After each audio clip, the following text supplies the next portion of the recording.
Hello, I'm Heidi DeStefano, and I'm going to read the first chapter in my book, Chickie Jurin's Zamboozie Stew. Chickie is a 10-year-old misfit who wants to be the chicken expert of the world. Will her dream come true, or will it get smashed like an egg in the jean pocket? Chapter 1. Squawking. "Chickie! That's disgusting!" My 8-year-old sister Kate slammed her fork onto the breakfast table. The color drained from her face as she folded her arms across her chest. Kate often felt sick when she was grossed out. Maybe telling her where the eggs on her plate came from during breakfast hadn't been a good idea. She'd been moody since school ended 2 weeks ago, and our family moved from the house in town to our ranch in Montana to be with Dad. "Yeah, disgusting," said Tom, his mouth crammed with scrambled eggs. Bits of yellow sprayed onto his plate as he struggled to speak. Kate and Tom were twins. They were 2 years younger than me, both of them major smarty pants, gifted and talented, or so their teachers said. Maybe that's why I couldn't resist showing off what I'd learned about eggs. Chickens were the only topic I knew more about than the twins did. Dad's spoon seemed tiny in his enormous hand as he stirred sugar into his coffee. His eyes were the same deep brown as his close-cropped hair, but held a faraway look. I could tell he was thinking about what needed to be done on the ranch. He hadn't noticed me making Kate sick.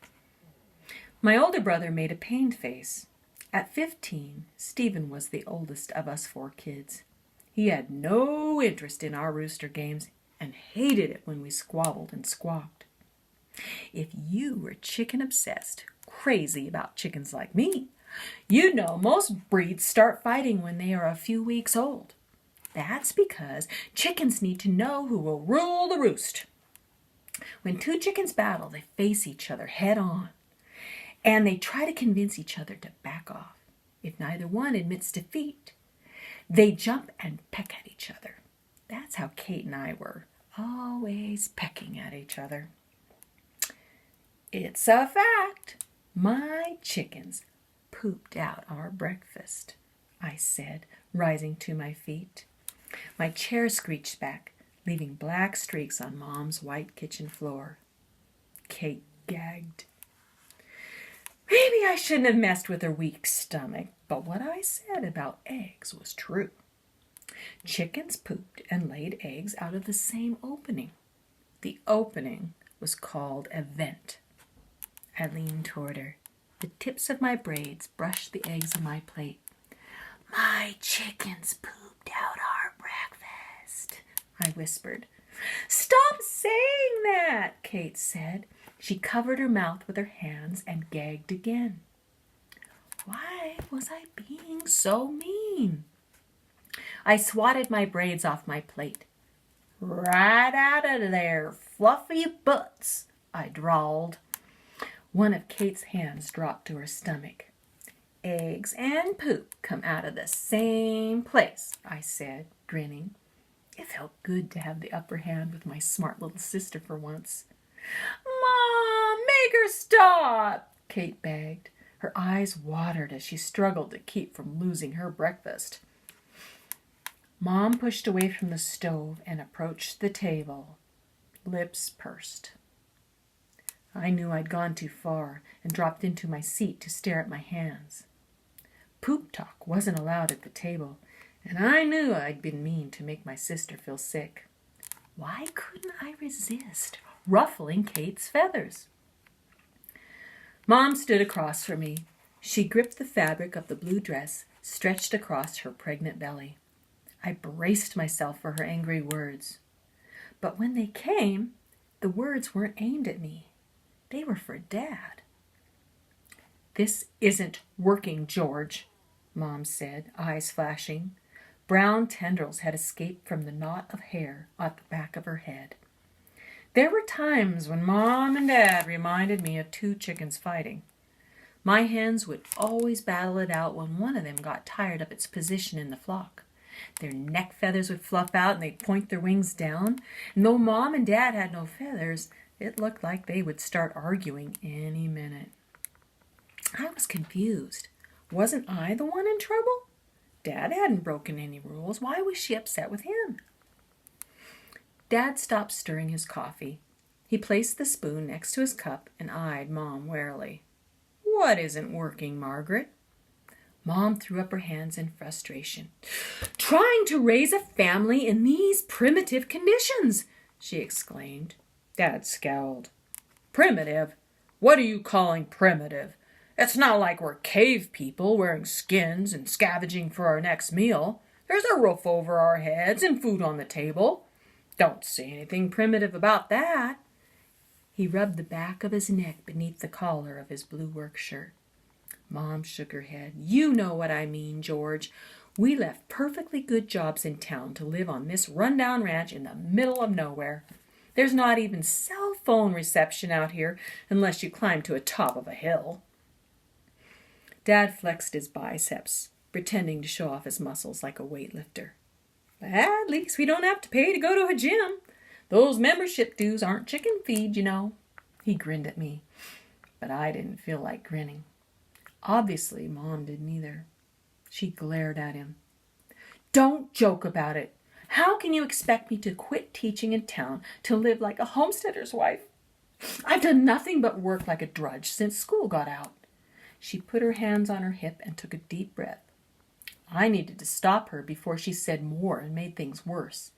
As much as Kate and I pecked at each other, I couldn't stand it when Mom and Dad argued. It always made my stomach hurt. If they kept arguing, Kate wouldn't be the only one who felt sick. "I'll cook supper tonight, Mom," I said. Mom raised her finger to speak, but stopped to stare at me. "You'll what?" she asked. I knew she thought I'd burn myself on the stove if I tried cooking. The only meal I'd ever made was peanut butter and jelly sandwiches. "I'll cook. It's not a problem," I said. How hard could it be?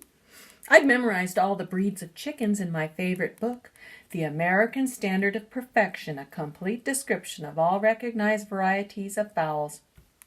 Cooking couldn't possibly be more difficult than that, could it? Dad cleared his throat. "That's a great idea, Chickie. But I'd like to have the honor of cooking supper tonight. You kids can help." He took a swig from his cup. "George, this isn't just about cooking," Mom said, lowering her hand to her side. "I know," he agreed. "And you're right, Margaret. You've been working too hard. You taught school in town and took care of the kids all winter while I stayed on the ranch. After that, you were busy scrubbing, painting, and moving out of the house in town. Then you moved us into this old ranch house. How about you take the day off? The kids and I'll cook supper when I get home. You and I can discuss the rest later." I wondered why Dad offered to cook for Mom. Wasn't he busy too? But I decided to go along with it. "Yeah, just relax today, Mom," I said. "We're not babies. We can take care of stuff." I hoped my offer would end their argument. "Yeah, Mom," said the twins. Stephen straightened his glasses on his nose. "You could use a vacation," he said. His quiet voice brought calmness to the room. Unless you were alone with him, Stephen never talked much. When he did say something, everyone paid attention. Mom stood uncertainly for a few moments. Then her shoulders slumped. "All right, I'll take a break. You all will cook supper. We'll discuss this later, George." She retreated down the hall to the bedroom. Dad gulped the rest of his coffee. "It's going to be a good day," he said, bringing the cups down on the table with a bang. "Got blue skies, fences to mend, and a fine meal to prepare for my bride. I'm a lucky man." He always called Mom his bride instead of his wife, no matter how much they argued. Pushing his chair back, he heaved himself to his feet.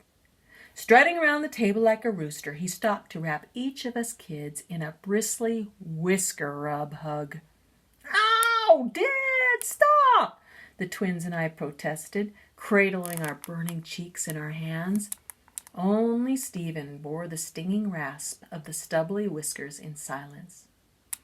Dad laughed. He grabbed his cowboy hat from a hook on the wall, burst out the front door, and jogged down the porch steps to his white pickup truck.